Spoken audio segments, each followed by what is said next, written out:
Hey everyone, welcome back to Brewbound Frontlines, our weekly live stream check-in with beer industry leaders on the moves they're making in this ever-changing business climate amid the COVID-19 pandemic. My name is Justin Kindle. I am the editor of Brewbound. That is a noisy dog behind me named Dusty Rhodes. I do not know what his problem is. And joining me from the great state of New Jersey is Jess Infante. What is up, Jess?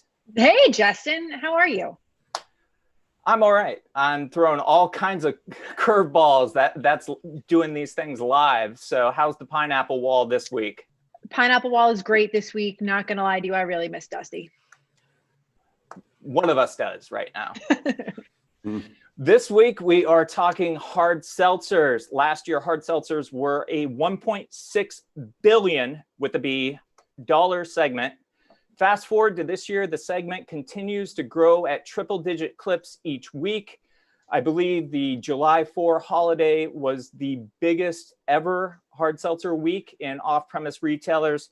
So crack open your favorite hard seltzer. We're going to dive in here.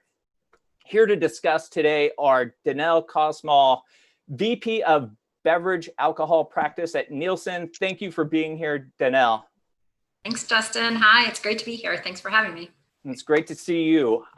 Archie Gleason, VP of Sales for Sycamore Brewing, the maker of Bubs Hard Seltzer, is here. What is up, Archie?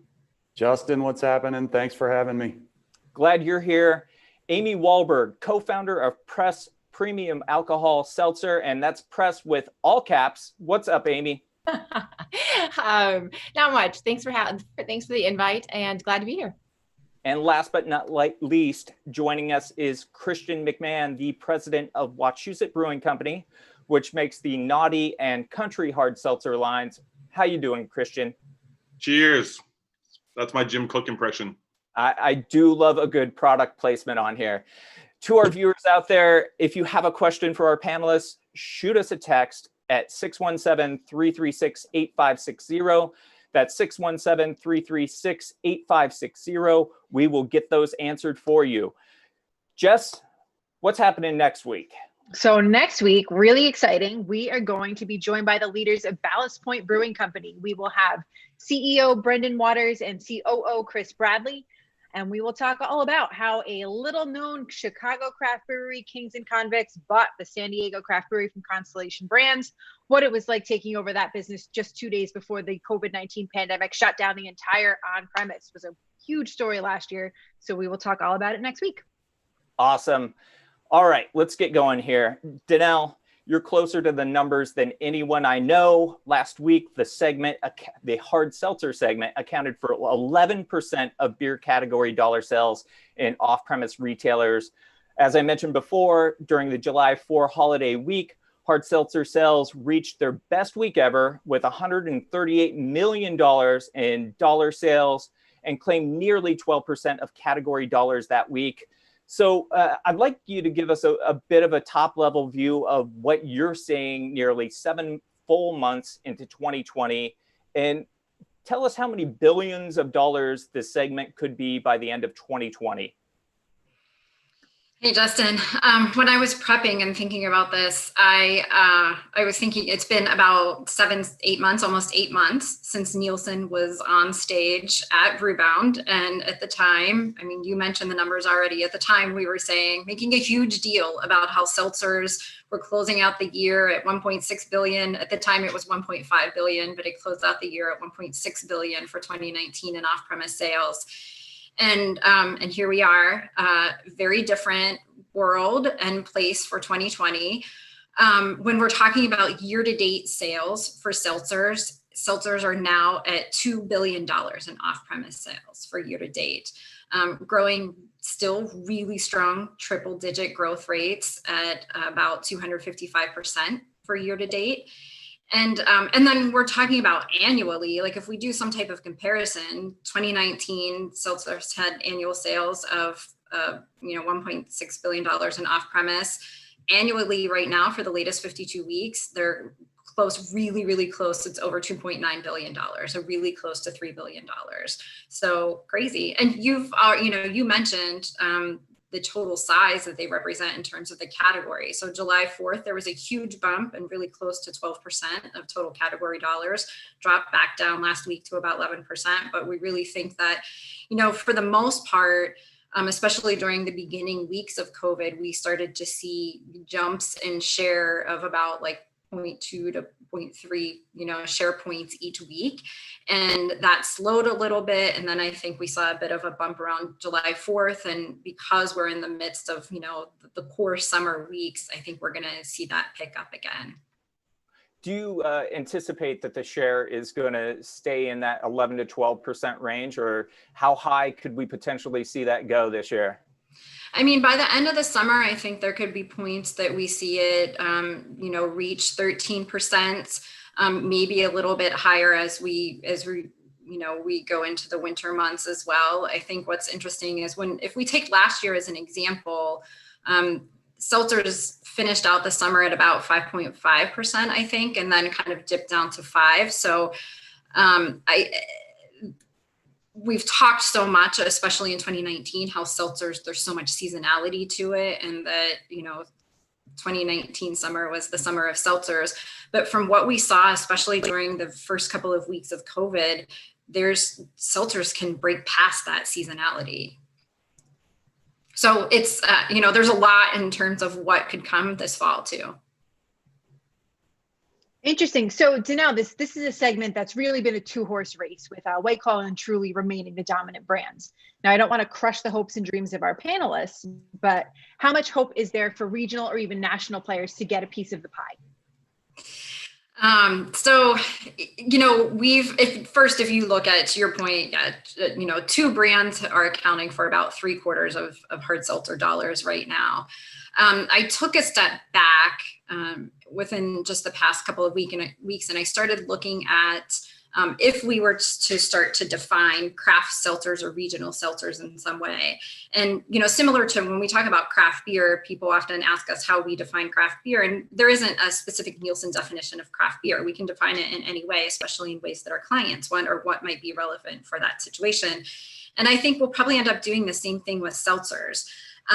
For now, and just kind of putting some high level definitions of big players versus regional players. I looked across all suppliers for seltzers, and I took out the 7 big suppliers. So some of those suppliers have multiple brands, but if you take out those 7 big suppliers, they account for, that group of big brands accounts for 98% of seltzer dollars. Meaning leaving the rest of those, smaller brands, which is about 76% or 76 brands, or account for just 2% of seltzer dollars. Wow. So let's get the rest of our panel involved here. Amy, Press is attempting to be one of those national players. When you're looking at the path ahead, what is your strategy for growing into one of the top players, and why are you confident that the door is still open? We really want to be able to give the consumer a choice. Like you said, it's been up to this point to, primarily large brands. I call it the David and Goliath, right? I think there's a lot of room on the shelf for absolutely some other players. There's a lot of different demographics out there that seek different things in beverages, whether it's flavor first or APV or, any other critical attribute that they're looking for to satisfy their thirst, if you will. That's a little fun. Nobody laughed, really? Come on. So honestly, I think there's a lot of room, again, for, just being able to satisfy the different needs for the different consumer groups out there. There's definitely more than 2 groups. And so I think that's going to shake it up a little bit. I think now that the awareness is out there and, there's different segments within this category, I believe Danielle, or you just said that seltzer is now a category of its own, which is great. But also within that, a lot of the consumer doesn't quite understand that there's, wine-based, spirit-based, or malt-based seltzer. And so I think the more people are starting to learn and know, you're going to see that mix-up happen sooner than later. Definitely. So Christian, Wachusett appears to be playing a portfolio strategy with its hard seltzer brands, having both Nauti and Country Hard Lemonade Seltzer. So what are the advantages, do you think, of taking a portfolio strategy? And have you found that the Nauti drinker isn't the same as the Country Hard drinker? Yeah, so I think, kind of building on what Amy said for us, we look at, and can't contradict Danelle's numbers, but in more of an independent market, we're seeing that we think it can be a 10 share of the category, the local seltzers. And maybe that's easier in an independent market where you're not dealing with obviously chains and limited SKUs and authorizations where we can compete. And we kind of look at our current footprint and said, all right, well, it's about a 5 to 7 million seltzer market right now in our distribution footprint. And so you say, all right, there's 500 to 700,000 cases available for local brands. And that's been us obviously for 5 years now, 2016 when we launched. You have Arctic Summer / Harpoon now in New England, and Night Shifts has got into it. So you have these local brands all fighting for that, what we believe can be 10% if it's well executed. And then within that, to your point, Jess, is like, okay, well, you just can't be a one-trick pony. I think the world probably doesn't need another 5% 100 calorie entry, right? It's covered with them. So I think we got to kind of hustle and be on the fringes. And that's, for us, country was, that's where that really came from. We've been making lemonade seltzer since 2017. And I think one of the biggest surprises through the seltzer growth is the lack of hit it has had on the lemonade category, or the traditional RTD categories like Mike's Hard Lemonade, Smirnoff Ice. They're all still doing great. The volume hasn't come at their expense. So it shows you people still like those flavor profiles. So when we've been experimenting with the lemonade flavors, we found it was hitting a different audience. I was looking maybe a little bit more of a sweeter tooth. Maybe wasn't looking for some of the health benefits. And again, we've done some higher ABV versions, some single serve can versions. I think, the local brands kind of got to hustle and be on the fringe a bit to grab some more of that category. Totally makes sense. So Archie, Bubs is the newest entrant here. What's the strategy that you guys are taking to market? All caps also, Justin. Our strategy to market has been, it was kind of came at a little delay as we looked to launch, and then COVID happened, and then the sets got scuttled for a while. So we had product looking for a home for a minute and managed to get it out there, displayed warm. But our strategy has been to differentiate ourselves kind of with a low-cal play. And we, it was a lot of back and forth with our brewer. Our brewer had a past life at Sam Adams in Cincinnati making Truly. And so to have that kind of acumen on the team and Brad Bergman, who was able to kind of do a lot of back and forth with test batches and find the right mix of ABV and calorie count, we ended up landing at 4 ABV and 77 calories. So it's been pretty differentiated in that way. It's kind of the low end there, and has been really well received. But have good things happen in a short amount of time. I think you're falling out there a little bit, Archie. We've seen hard seltzers transform in the short time that they've really been out there, from a niche product aimed at people interested in health and wellness to a behemoth that transcends gender and geography. How has each of your marketing strategies changed as this category has evolved? And I'll start with Amy. You're still muted. Okay, there we go. There's always one in the group. It's me. So it is interesting to look at the different demographics and the different market share that we're pulling from. As Christian said, it's not just the FMB category. It's a little bit from, wine and spirits and consumers that didn't like alcohol or didn't like the taste of alcohol, excuse me. Not that they didn't want to drink alcohol. They didn't like the taste of it. And I think this is this category, it fits, as you said, a broad spectrum. In the niche marketing and the different nuances between each of the brands. Seltzer is all we do. We're not a beer brand that switched over.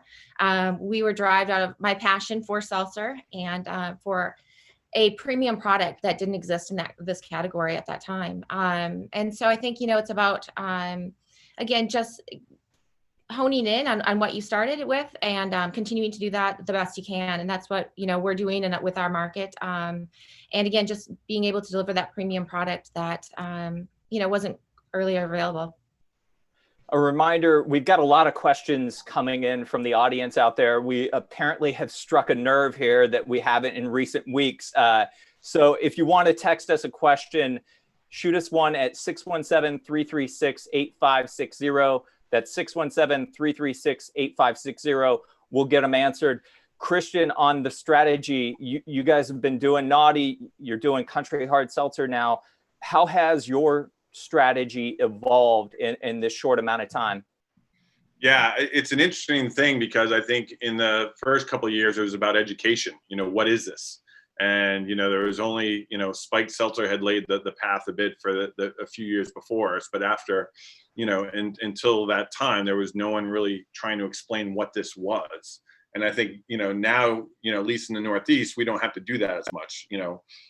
Seltzer, non-alcoholic seltzer is very developed here. So the concept of hard seltzer is easier to accept. So I think now it's less about what it is versus who you are within that. And again, with two dominant players kind of leading the way as becoming like the default purchase, now it's almost disrupting that purchase. How are you going to stop them from buying the two leading brands to actually focus on your brand? Because they're going in almost pre-sold to buy one or the other. And I think we've gone from education to disruption a lot over these 5 years. Christian, what role does seltzer play in Wachusett's tap room? Do you have it available for people who come in? Yeah, it's a great question. It's hugely important because I think it turns us from being just a destination tap room, with everyone coming in with their phone and rating our beers on tap, to more of a good time drinking establishment, because we have something for everyone. We make cider, we make seltzer. We have, we have 8 IPAs. We have obviously a fruit beer portfolio led by Blueberry. So I think for us, seltzers really made us a very well-rounded venue that anyone can come to and enjoy our products, just versus the craft beer seekers. So I think it plays an absolutely crucial role in the success of our tap rooms. Wait, Archie, how about does Sycamore offer Bubs in the tap room as well? I know times are weird and you've only launched it just as the pandemic was starting, but how do these brands interact in the own premise channel? We sure do, and we sell a lot of it in the tap room. And our tap room's, more beer garden than tap room. Tap room hasn't reopened since the pandemic, but the beer garden is on an acre of land, so there's a lot of folks there. And at the end of busy nights before Bubs, when our team would be cleaning up, they'd literally find like 12 packs of White Claw cans that people had snuck onto the property. And so it's nice to be able to offer them something right there that fills the need that they're looking for. And it's a product that's ours, that's local, that's really tasty. Now, Amy, without obviously Press stands on its own and doesn't have a parent beer brand, you guys have always been independent like that. So do you do anything to offer drinkers some kind of like place to come visit? Is there any way to create that experience? I know everyone's doing it digitally right now, so maybe it's something you've been trying. No, we don't have a large on-premise that we don't have a on draft or anything like that. Pretty much our focus has been off-site and through retail and chain. And now with COVID, obviously a lot of consumers are going for more the quick grab and go, which has helped because we started more in an independent setting as an independent brand. There was more opportunity there for us. Mm-hmm. Now that we are in the chains and starting to get more of that recognition, it's changing. But no, other than that, we are sold. We're doing a lot more e-commerce. We're starting to work more with the Drizzly and the e-commerce online and the delivery services, local and national. That's changing the landscape quite a bit right now, and so we're really focusing on that. We've got a lot of hard seltzer questions coming in, and Danelle, we have one for you and Nielsen. Has Nielsen determined the source of volume for hard seltzer's explosive growth? What percentage is coming from the beer category? What percentage is incremental to the beer category? Justin, this is something else that we talked about in December of where the volume is coming from. And, I've always said that I think people want us to separate that into it's an exact percent that's coming from each one of those categories. And I think it was in an unsatisfying answer that in a lot of times I said, it's because there were new buyers coming in. Obviously it's a new segment. And a lot of those purchases were incremental purchases to alcohol. So it wasn't that people were swapping out at the time when we were talking about 2019. It wasn't that people were swapping out other types of alcohol for seltzer. They were making that additional purchase or else they were new buyers. And once COVID hit and we saw another big spike in sales for seltzers, we took another look to see if that's still happening, just because I think it was hard to imagine that those incremental purchases were happening, especially when people were doing their pantry loading. And that's when we just started to see the shift. So when you look at hard seltzer buyers and how they were spending across beer, wine, and spirits during the months of March for 2020 versus how they were spending for beer, wine, and spirits in 2019, we saw that they decreased their spending in both wine and beer. And they decreased it, it's been a couple months since I've looked at this, but they decreased it by about either 4 or 5% for each of the beer and wine categories. However, they increased their spending with spirits. Christian, for Wachusett, have you seen any cannibalization or erosion of the beer volume or beer sales in favor of seltzer, or how much of that's incremental? Yeah, for us, it's interesting, right? Because we're a 25-year-old regional craft brewery that all of a sudden had to convert itself to a seltzer factory.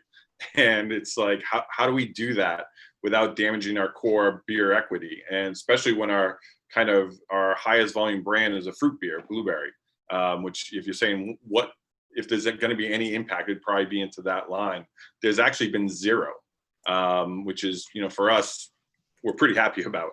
And, the beer brands have obviously continued to grow over these last 3 or 4 years since we've launched seltzer. So we haven't seen any internal cannibalization within our own set. And again, it's just been an interesting evolution of, we've been in this location brewing beer for 25 years. And, as we've talked recently, everything changes. How do we get slim cans on our line? How do we make variety packs? And you just convert yourself into and ask that question, are we doing all the right things for the overall business? But the nice part is there's been no direct impact from the seltzer into the beer portfolio.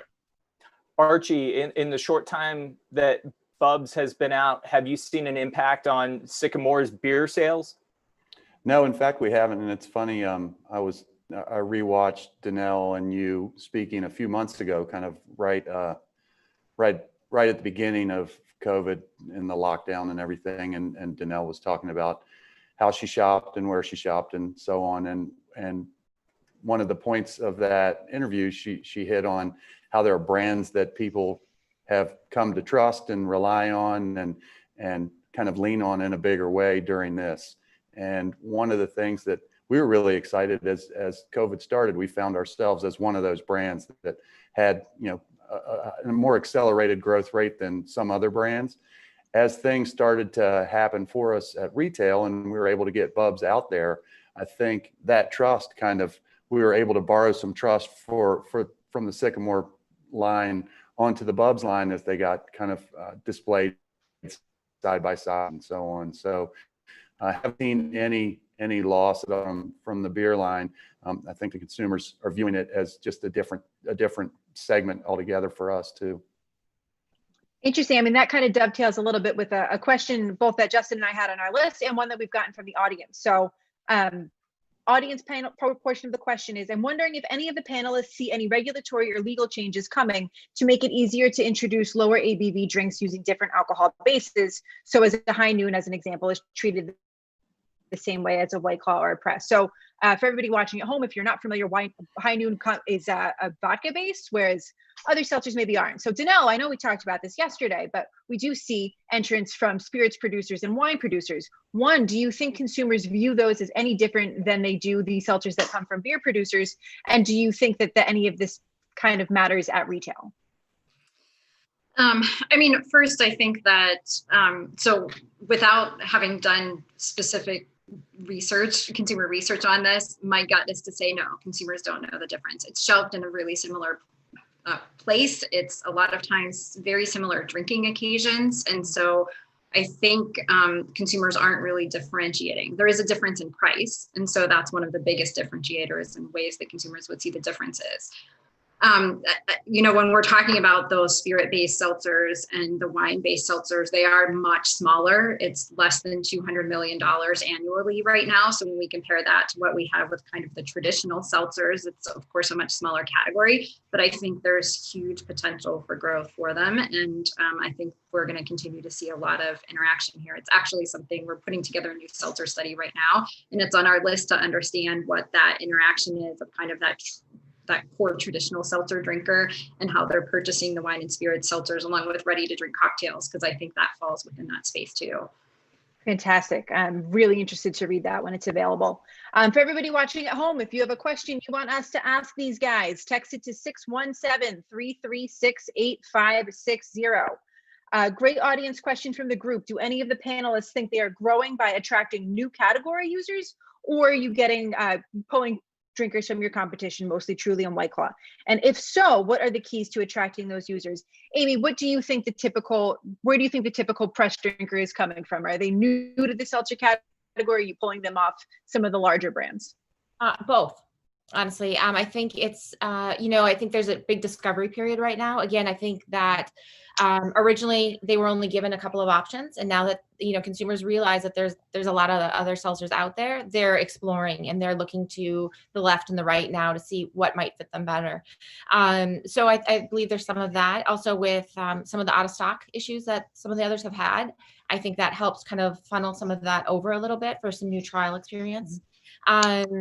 And then where else? I think it is for us, a lot of it's word of mouth. It really is. Our fan base is huge. And so I think it's a lot of, it depends on the age group, I think. There's a lot of discovery, not on the Instagram, Facebook segment that is a little bit more old school, that's finding out in different ways. But I'd say they're new category users as well. Crazy. Christian, where do you think Nauti and country hard seltzer drinkers are coming from? Yeah, I mean, well, for the category, obviously, once you hit 2 billion, you're pulling from everywhere at that point.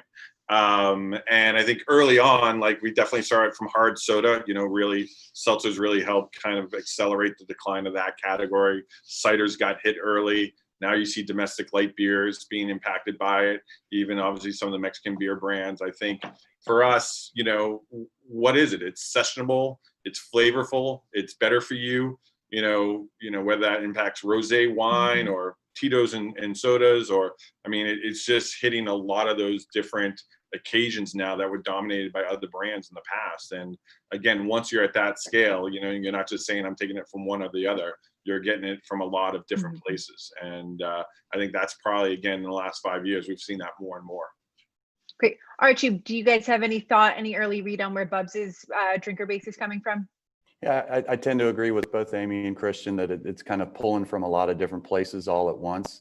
Having been in beer for a long time, in a post-Carrie Bradshaw world, we've always tried to figure how to get people back from spirits into malt beverage. And this has been a great way to do that, offering, fresh fruit flavors and a drink that's really refreshing and not necessarily, like Christian said, better for you.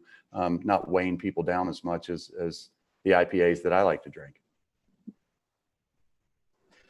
When we see the products out there and sort of the same sort of 4 to 5% ABV, 100 calorie, the table stakes that have become the industry standard here, where do you look for white space? Or where do you look for the opportunities that are out there? And I guess I'll start with Christian, because you had a play last year with Nauti Extra. And so I'd like to hear your experience on that. Yeah, so you look at, once it got established, like where we can find different things. So a couple of years ago, we were the first one to launch a rosé version, right? Trying to take the rosé trend and the seltzer trend, bring it together. Then obviously, seeing the success over years of the large format, higher ABV brands like Four Loko, like, okay, let's look at that. And that was Extra Naughty, 8%, 19.2 ounce can. Let's see if we can bring those two worlds together. And again, find some opportunities on the fringe. This year it was bringing the lemonade together and going out. We thought we were going to be the first one out. Someone beat us to market quite handily. But now taking lemonade and seltzer, blending those two together. And I think, again, for the fighters, us smaller fighters, we're just going to have to be nimble. We're going to have to be creative and innovative. And if it works, we're going to know that other people are going to follow us and copy it and amplify it. But it might give us a 1 or 2 year head start on some different trends. So I think if we're going to try to grab that 8-10% local share, we're going to have to think out of the box and be different if we're going to compete. Amy, how do you view differentiation of product? Like what are the spaces and places that you're looking to play that maybe others aren't? Well, again, I'd bring up, our premiumization. I think there in every category, whether it's beer, wine, spirits, there's a good, better, best. And that's, I think the way that brands are marketed, the ingredients they're using, the way they're positioning themselves all plays into that a little bit as well. We're a very consumer first focused brand, meaning that, we'll fight for the consumer on what I think is they're looking for as opposed to what they're given at this point. And by that, I mean, there's a lot of variety packs out there. And that's because a lot of the retail outlets had space for, one package or we're very limited at first. And so we were kind of, I don't want to say forced, but I believe that it was the easiest path to be able to get product on shelves in many varieties. Ultimately, I think that's going to change to more of and we're doing this specifically as well right now, is creating more single flavor 12 packs. And again, I think that's what the consumers are starting to look for. Now that the discovery period's over a little bit of that brand's flavor, they know what they like and they just want more of that one now. And so I think it's a matter of, again, listening to the consumers, flavor first, coming out with the new exciting profiles that they may have not seen before. That's not typical. And, again, connecting with them, giving back and being a brand that they want to be a part of. I think we're changing the name of this to Seltzer Bound at this point, seeing how many questions are coming in and how many people are watching this. Archie, where are you guys looking for white space with Bubs? I mean, I know you're fresh and you're new, but where do you go? Yeah, I kind of alluded to it earlier, Justin, in a lower cal version than the consumer can find on shelf currently in our marketplace. And with that, you've got it just by virtue of the fact that it's lower in cal, it's lighter. It's even lighter than some of the others on shelf there that may have a little more to them. But that's kind of where we're really leaning and trying to leverage that differentiation point is lower calorie. And initially it was just 77 calories was what we were leaning on. And as the messages evolve now, it's kind of our tagline, 77 calories of good times. And so, that's where we are.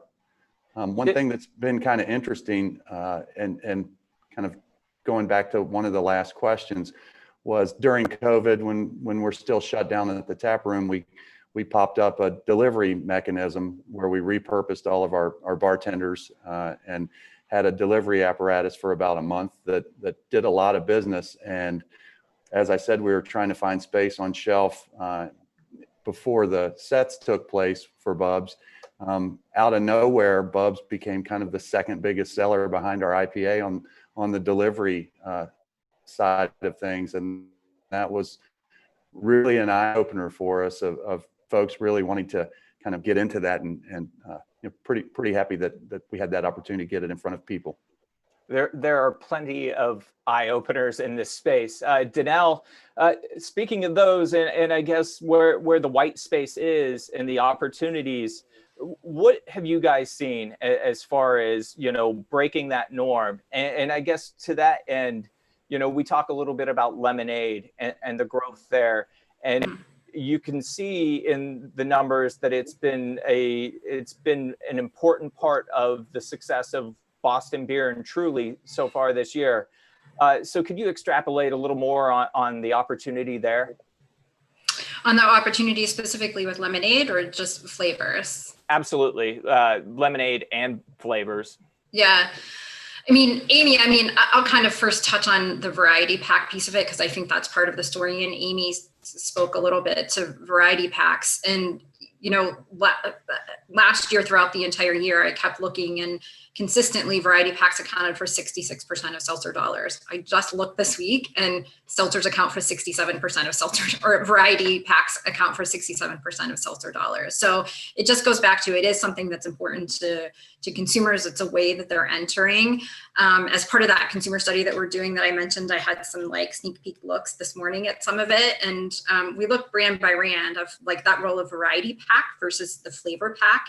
And for what, I only had a chance to look at one brand, but within that one brand in particular, variety packs, of course, it's kind of what you would expect. They're bringing in, trial. So they're doing their job with trial. But then when you look on who's repeating, it's one specific flavor that's bringing back the repeat buyers. So that's the important role of those one particular flavor. And I love that Amy said that they're thinking about doing the 12 packs for like by flavors, because we've also had that question of, are consumers purchasing 12 packs just because it's easier than purchasing 2 6-packs or whatever. And so I think we'll start to see a shift as we start to see more and more 12 packs of individual flavors. And then when we start looking at things like lemonade, I mean, you guys reported on this, that in the latest week, Truly Lemonade Mix was the second fastest growing in terms of growth contributor. It was like the second fastest growth contributor to the entire beer FMB seltzer category last week. So definitely making a splash.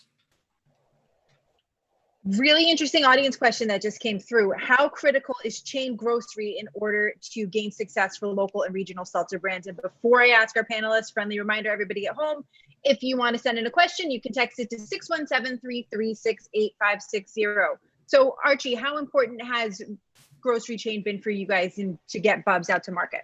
It's been a very big deal. And this is a chain driven area of the world in the Southeast here. And so being able to get on shelf with that kind of right out of the jump has been something that's been a really big deal. And as everyone's trying to enter the segment, we were fortunate enough to have a couple big retailers pick us, pick me to be the one that local that they took a chance with, and it's worked out well for us and for them.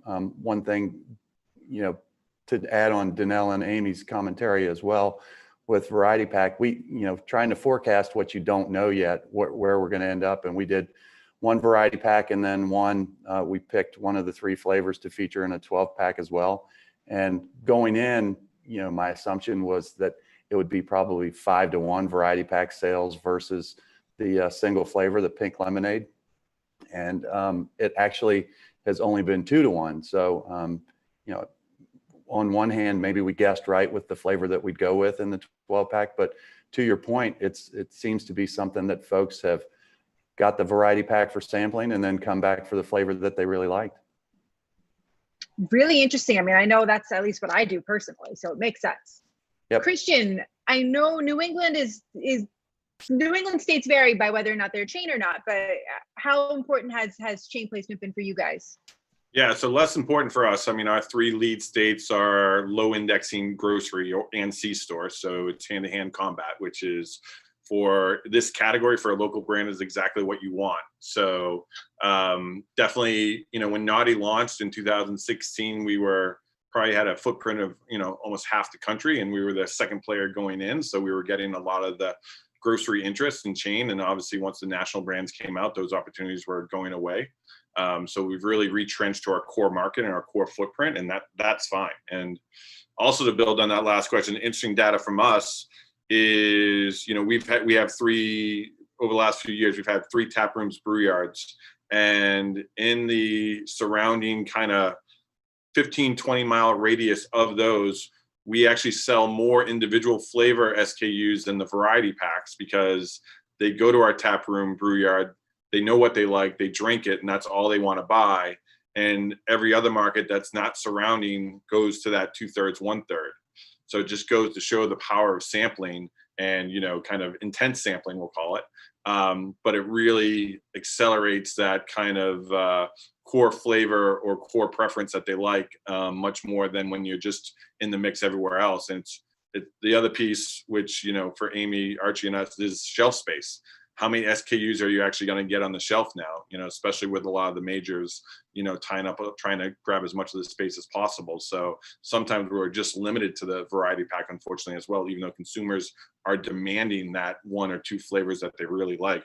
It's harder for the mid majors and smaller guys to get those extra ones on the shelf. Amy, I know Press is just about nationwide, but can you share with the audience what states you're strongest in, and how important was it for you to secure those chain placements to get there? Let's just set the scene a little bit for everybody who's watching. Yeah, we just had a milestone actually yesterday that we are in 48 states now. So we're really excited about that.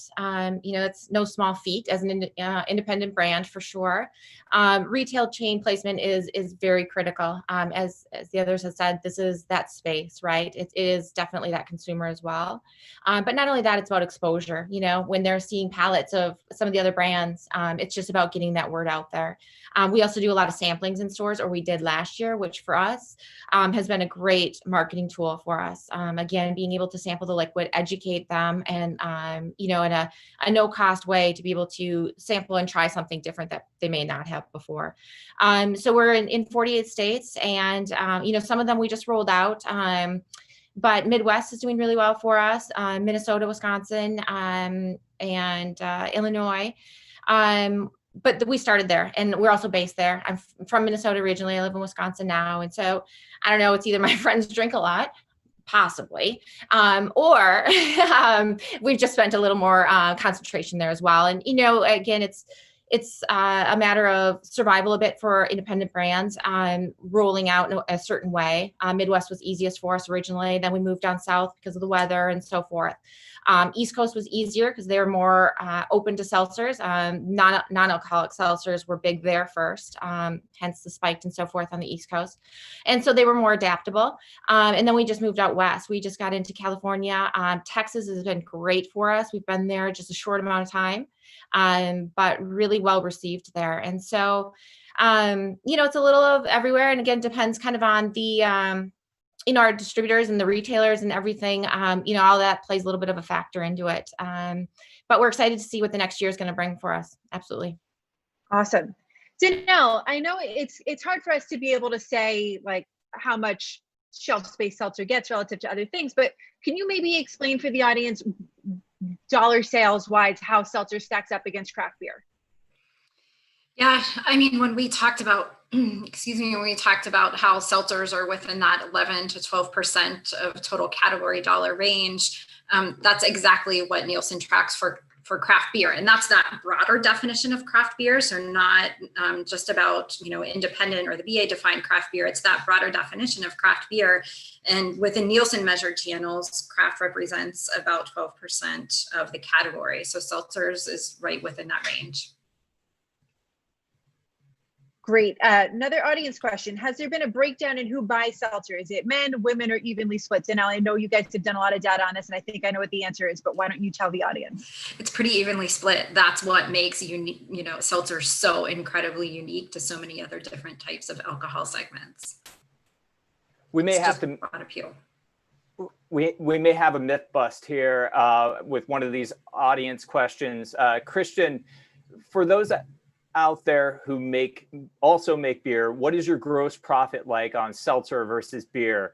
I have heard that seltzer is very cheap to make. Is this you gonna buff some myths? Myth. Obviously it all depends, like beer, what you put in it, quality of your flavor houses, etc. Concentration of flavor. But in terms, there's a lot of factors, right? How fast does your line run? Are you running at half speed versus full speed? Obviously the cost to make base. Originally when we first launched, we made a malt base, then we actually were purchasing base. Now we make our own proprietary base. It's not cheap. So that is very much largely a myth. It is right in line with our beer portfolio. Never mind variety packs. That means it's going on your line twice. So even though you ran it once, you made all those loose cases of 4 different flavors, put them in your warehouse on a fork truck. That fork truck's got to bring them all back. All the guys got to get back on the line. You got to make it again. So when it's all said and done and 2/3 of your business are going through those variety packs, that is not a great model, especially for smaller or regional guys that might not have automated systems. So I'm going to go 100% myth. Archie, is that your experience at Sycamore so far? That it is, Justin. It is. I'll also be in the myth camp. All the way down, almost every point Christian mentioned, it comes down to what you're putting in the can itself. And, when you're putting real fruit in a can, that's expensive. And then on top of that, when it comes to variety pack, we don't have a variety packer. We have a really hard working team of guys that are variety packers. And there's the switch over of the line itself from our 16-ounce cans that we use for beer to the 12-ounce sleeks for the seltzer, and then packing it all on pallets, having it stacked. And then these guys, and on our internal Slack channel, to keep up with inventory, especially during COVID, they'll put, okay, this many mountain candy, this many kegs of this, whatever, and then it'll get entered into inventory. And when they put variety packs of Bubs on there, they always put at the very end, packed by hand, just to drive their point home of the hard work they're doing, and can't be more grateful for the work they're doing to make what we do possible. So we've seen a lot of talk about slim can shortages. For those of you who package in the slim can format, are you guys running into any issues? I'll start with Amy. No, it's a concern for sure. But if you plan ahead and, again, anticipate the trend and do all you can up front, we're trying to mitigate that as best we can. We've so far have done a really good job of that. Sure, it's a concern. Absolutely. Just logistics and supply chain in general because of the environment right now. they're not running free. Let me tell you that. But, without a little bit of a hiccup, it's been okay. Archie, have you seen any of these logistical hiccups? So far, so good. One of the things that has been unique about this is the commitment we had to make in terms of the quantity of cans that we would take on and receive all at once. To do 3 flavors.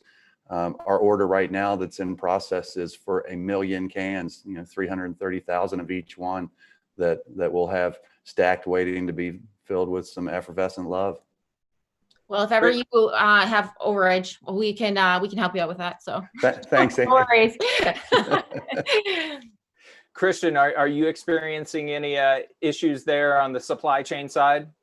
Yeah, no, we're okay there as well. We actually almost opposite. It's been really good with our supplier. We country since day one has exceeded our expectations. We're already at triple what our original forecast for the year was at, and we just launched end of April. So we've had to go back to them like, we need them more, we need them faster, and they're actually working well with us. So it's been our #1 SKU overall for the company the last 3 months, and we've been able to react to that. But literally, it's been watching daily rate of sale, getting information from the wholesalers in real time, and having to react so fast, because this market is it's crazy what can go up, what can go down. There's been a lot of volatility, obviously, with some of the brands in the space. Not everyone's, it's not every, the tide's not rising for all the boats. So you got to be able to react to which brands are moving and which ones aren't. And we've been unfortunate with Country that our supplier has been able to keep us in the flow, which was well beyond what we originally had forecasted, which is great. Danelle, how have line extensions performed versus pure plays? Given that Bud Light Seltzer had somewhat of a lukewarm reception, should future entrants consider only launching with brand new brands? Do you think Coors Seltzer stands a chance at stealing share when it launches in the fall? I know we've seen a mix, but the 2 national players are standalone seltzer brands. I think it depends. I think there's something to say for launching a brand off of an existing brand that has, a following. I think because seltzer is such a unique segment, I think that it also makes sense to launch a unique brand. I think it just depends on what the goals are for each of those brands and the suppliers. Gotcha. That makes a lot of sense. And then Molson Coors launched Vizzy, which has antioxidants from the acerola cherries. We got an audience question asking, how important do you think enhanced versions are with antioxidants and vitamins? Is that anything that Nielsen's been able to get its arms around? We haven't looked at that. I mean, we looked at that in non-alc segments, and we looked at that a couple years ago. That isn't something that we've looked at recently, but definitely I'll put it on my list. Definitely something to watch on the horizon. So one more audience question. I think we can throw it to the whole panel. As beverage flavors continue to converge, how are hard seltzers going to get ready for more competition from hard tea, lemonade, cider, fruit, coffee, kombucha, et cetera, et cetera? Is this something that you guys have on the horizon that you're watching out for? Christian, what do you guys look at competitively? I mean, it's already here. I mean, I feel like we're in that already, and I do think the category is going to react to innovations every year, probably more volatile than most. So, you know, there's already conversations about what next year's big idea is going to be, and we're thinking about that too. And again, because we have to have that fighter mentality. So, I do think, you know, you have to watch total alc trends, you know, what's going on in spirits, what's going on in wine. Clearly, you know, a lot of the RTD, you know, PAB space has always been traditionally driven by what's been going on in the non-alc space. You know, go to those C stores, talk to the buyers there that are looking, you know, get out of the beer aisle, and you got to go into those other aisles and really identify emerging trends and say, all right, is that applicable to your space? And, you know, you just have to be able to keep moving forward, because the space is going to be competitive and competitive more and more with more entries. And if you stay pat, I think you'll find yourself in trouble. We got another audience question. I mean, these are all audience questions at this point. If you've got one, we've got 10 minutes. The number is 617-336-8560.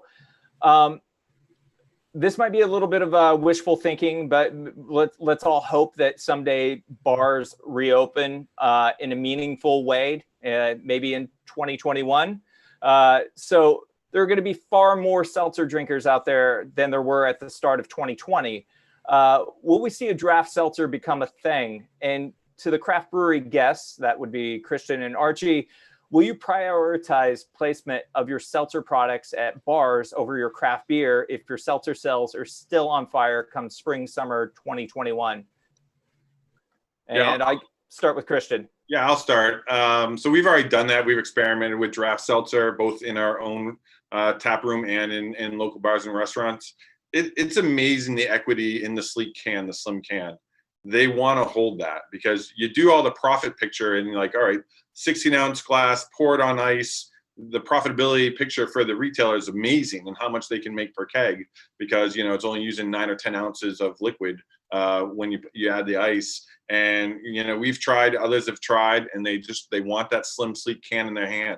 It's like holding a clear bottle of an import. It really attaches the equity to that. And we've seen that in our conversion when we originally came out in the 12-ounce beer can till we switched to the sleek. It's become the badge of the category. It's one of those rarities that packaging really defines the category. And to Danelle's point about the spirit-based ones, to the wine-based ones, to the malt or and dextrose sucrose fermentation ones, if it's in the slim can, they just put it all in a group. It's one of those. And so we've tried Neon. Others have tried, but I still see it as a package category. How do you feel about it, Amy? Is this a package-only category? I would agree with Christian as well. I don't think it's package only, but I definitely think the flavor, you know, to be able to control that flavor and have that production at the canning level really does make sure that quality is there. I think you lose a little bit in draft. As you said, you pour it over ice. Myself, I don't like seltzer over ice because, again, pardon the pun, but it waters it down. And it does, because it affects the carbonation and so forth. And, you know, so I think there's a lot of levels that play in that. The glass, depending on how clean it is, you know, I mean, there's a lot of different little nuances that if you really are after the taste, all that can be affected. So for me, the quality isn't the same. It's not a segment we're looking to, you know, look into heavily at all right now. Our demographic isn't there as much either. And so, you know, I think absolutely there's room for it. I don't think it's going to be everything though at all. I think I can add a little bit to that from our on-premise team. I mean, they've been week by week, they've been talking to consumers, and they have shared that hard seltzer drinkers are more likely to go back to bars and restaurants once they do open.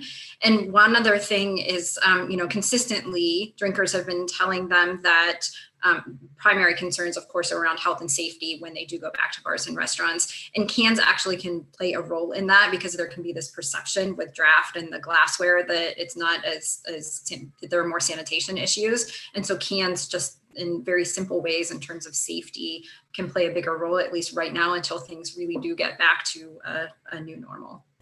Yeah, I guess that there is sort of a cool factor, I guess, of holding that slim can. I mean, how are you feeling about the on-prem, Archie? I think it's a package play for a lot of reasons as well. You know, the equity, the branding that you get there, the message that the consumer's wanting to share with their friends, like Christian said, to have it in their hands. We actually played a little with draft at the beginning, and you know, one thing that we found was it's such a clean product that, you know, there aren't a lot of proteins in that product for the bubbles to grab onto. And so you'll find that carbonation's fleeting. Just it's a tough thing to do. And then, you know, as a small point, like if Sam Adams couldn't make it work, you know, there you go. Yeah. What's funny, I guess, amazing, only being in the category for 5 years, we're kind of one of the old dogs in the room here. When we first started, on-premise was not interested at all. Like, we'd rather sell vodka sodas, flavored vodka sodas. The margin's much better. And I would say the first 2 years, other than the beach bars, the kind of non-draft or plastic cup kind of bars, there was almost no on-premise business available. But then the category just kind of overpowered. Consumers dictated that you need to carry seltzers. And then we started hearing from some of these, especially the younger 21 to 29 establishments, that, you know, some seltzer brands were their leading package for the distributor, was their leading selling package in some of these bars, especially in more of the urban markets. But it was to the power of the category overcame the retailers who were really resistant to it at first and didn't want it in there. I may or may not have had a Truly late last night at a bar. I do know that Truly went from having Truly Pure on draft, which had no flavor, to basically like the first week of March, they launched Wild Berry draft. But we all know what happened in the second week of March. So not really sure how that ended up turning out. But question for our panelists. What are brands channeling from the audience? What are brands channeling their marketing dollars to drive growth? What metrics are you looking at? So basically right now, where are you focusing your marketing spend while we're in this kind of like upside down crazy situation? Amy, where is Press targeting for marketing spend at the moment? You know, we spend quite a bit on concentration on social media and so forth. Without a doubt, we like to connect one-on-one with our consumers, and as you know, that's timely and not as efficient, but it's definitely effective. And so for us, we really like that route. Again, just trying to continue the e-commerce channel. I think that it's going to change. The landscape's changing quite a bit, and it's going to continue. And so we're putting a lot of our resources into that as well. But yeah, primarily a lot of the sponsor, the hosting of the virtual parties, and getting creative with how we reach our consumers. That makes a ton of sense. Christian, what were you guys doing in the beginning and the early days of Nauti? How were you really getting the word out about the brand? Yeah, so it's been a huge switch. So early on, all sampling. Hand-to-hand combat in stores and looking for mass sampling events, festivals, kind of riding sometimes in with your distributor that might have the beer sponsorship tied up, but all of a sudden everyone's creating the seltzer sponsorship now and cutting it out. And so we were able to take advantage of a lot of that early in the day, especially when there were, some of the major brewers didn't have an entry in the category. So you could be that kind of slide under the radar of their sponsorships, to now almost exclusively social spend. So geofencing, geo-targeting consumers in different markets based on, what brands we have and what territories, of just trying to push the at-home occasion, the refreshment, trying to give them, without being in the store with them now, trying to give them all the information to, disrupt that buying pattern I talked about. Like, don't buy the major national brands. Here's a local alternative that offers something different. And it's been a huge swing from that massive sampling, massive, festival push to just trying to have those one-on-one conversations.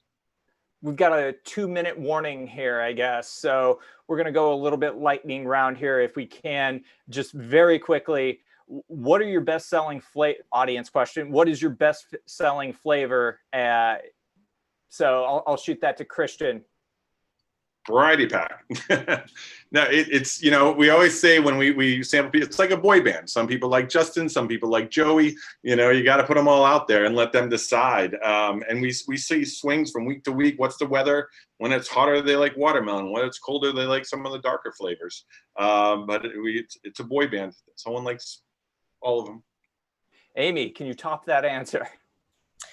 Sure. Well, our number one per flavor, not package, is blackberry hibiscus, followed by pomegranate ginger, and then we have a new flavor. Here's my product plug for the pineapple lovers out there, which is a pineapple basil, and that's gotten some really great reviews as well. So our rotationals have done really well, and apple cinnamon. And so what we're looking to do is actually create a second variety pack with our rotationals, and so we can get them out there all year round. Our advertising team will be in touch about that free plug there. Archie, they were making it online. I'm just teasing. Archie, My mom would be very excited to receive a sample pack. Archie, what's the top seller at Bubs so far? Variety for sure, but we're, you know, in that tap room, we're able to kind of have a little straw poll of everybody there, and the pink cherry lemonade is kind of running away with it at that point. As we go south, you know, it's peach season down here, and Juicy Peach is one that's kind of rearing up right now. I think we're out of time. We got to wrap this thing up. So thank you, Christian, Amy, Archie, and Danelle. Thank you all for being here. Thanks to everyone for watching. Jess, take us home.